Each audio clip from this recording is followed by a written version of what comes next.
Everything I've done with this, it's almost like an invisible challenge that I've got. It's been tough. I mean, I've suffered side effects from medications, I've had bad things happen to me.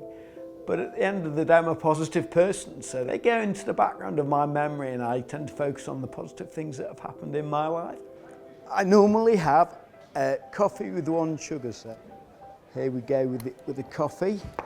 Now it's getting a level to, I might have to hold it.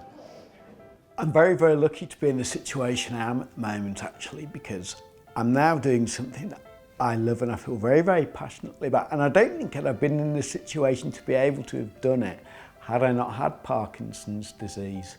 Would you mind carrying it back to my desk as well? Because I really can't carry it back to my desk. Well, I could, but I'd end up with about that much coffee left in the cup. Thank you very much. I'm mainly based at my desk, but I do a lot of conferencing as well, and I go to a lot of events all over the country and in Europe as well. I'm the head of patient engagement, so anything that the company do that requires a patient input, I'm the go-to person. Before, I've always been working for the people, not knowing what a difference I might make, but here you can generally see what difference you are making, and it's almost like a challenge for me to sort of get to people and educate them. Not that they're not uneducated people, you understand, but just all they might know about Parkinson's is that it's an old person's disease and people shake. Originally they thought I'd had a brain tumour perhaps, that it was causing my loss of balance and the fact that I couldn't really stand up. Then the thoughts moved to really juvenile arthritis in my knees. I was lucky actually because what I had was so unusual. They had some of the best treatment. I was sent to the Salford Royal Hospital. I had one of the first MRI scans.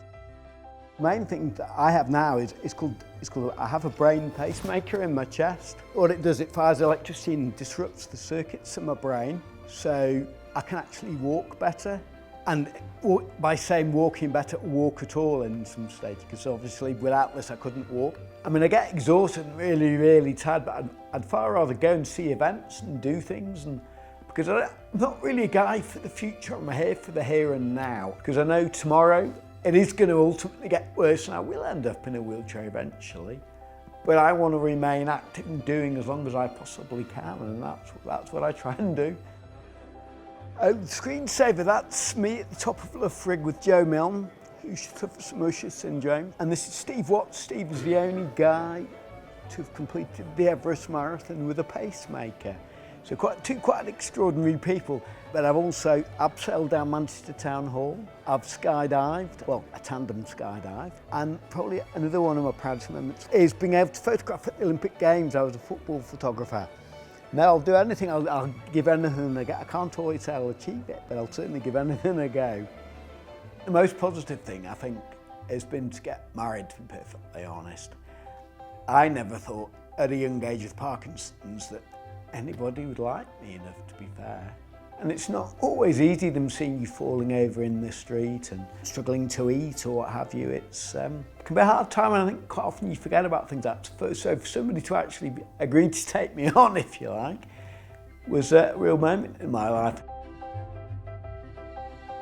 You'll be amazed at what people with Parkinson's can do and achieve, and you don't have to try and emulate what they've done, you just try and do what you want to do. I mean, I'm never going to be an ultramarathon runner, but there are some people with Parkinson's that are. But just be proud of your own achievements, enjoy your good times, you're going to have some really good times, there's no doubt about that, and rest when you're bad. Do them when you can and be proud of your goals.